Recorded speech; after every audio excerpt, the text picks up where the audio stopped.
introduction. The House then comes to questions for oral answer, and the first question stands in the name of Amy Adams. Thank you, Mr. Speaker. My question is to the Minister of Finance and asks, how will the budget next week help lift national savings? The Honourable Bill English. Well, Mr. Speaker, primarily by showing a credible path. Order. I want to hear the answer. The Honourable Bill English. Primarily by showing a credible path back to surplus so the government can reduce the amount of borrowing it is doing. However, we will be able to do this at the same time as boosting frontline health and education services and helping pay for the rebuilding of Christchurch. Amy Adams. Supplementary to the Minister.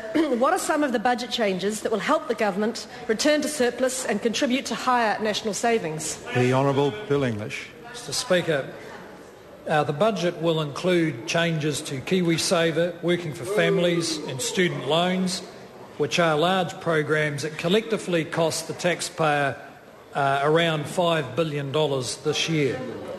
These programs were introduced at a time when the economy appeared to be growing, but in fact was in the midst of a bubble of consumption, debt and housing speculation, and the government has had to borrow heavily to maintain these programs through the recession. Amy Adams. Thank you to the Minister. What changes does the government intend making to KiwiSaver and why? The Honourable Bill English. Well, Mr. Speaker, the government intends to reduce the amount of money it has to borrow from overseas to put into KiwiSaver accounts and increase the amount of genuine savings from the private sector. As the Prime Minister has outlined, the $1,000 kickstart for new KiwiSaver members will remain as it is now. Changes will maintain total contributions into KiwiSaver funds, which are expected to grow rapidly from about $8 billion now to almost $60 billion in 10 years' time. These changes won't happen immediately and won't affect people until after the election.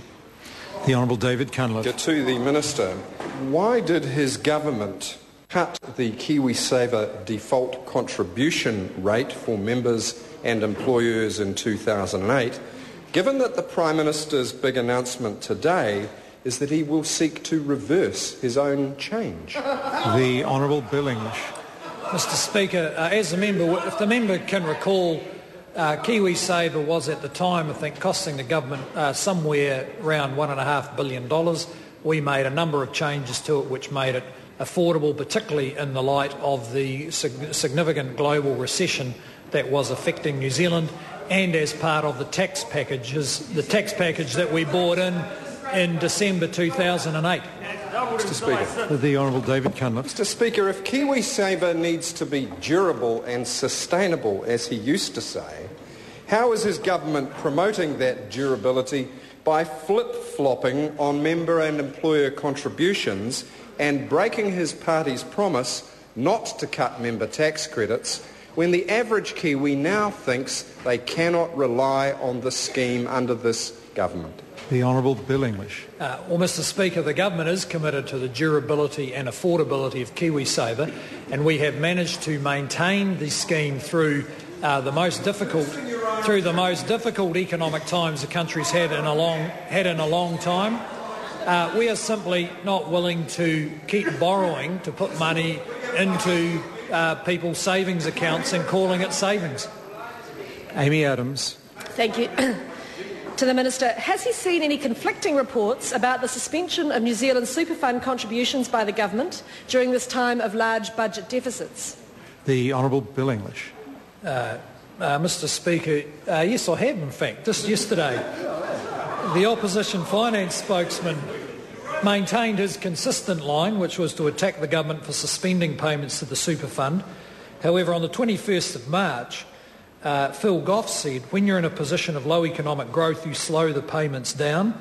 When you get into a position of high economic growth, you speed the payments up, which is pretty much a summary of the government's policy. I wish the finance spokesman and the leader could agree on Labour's position. Amy Adams.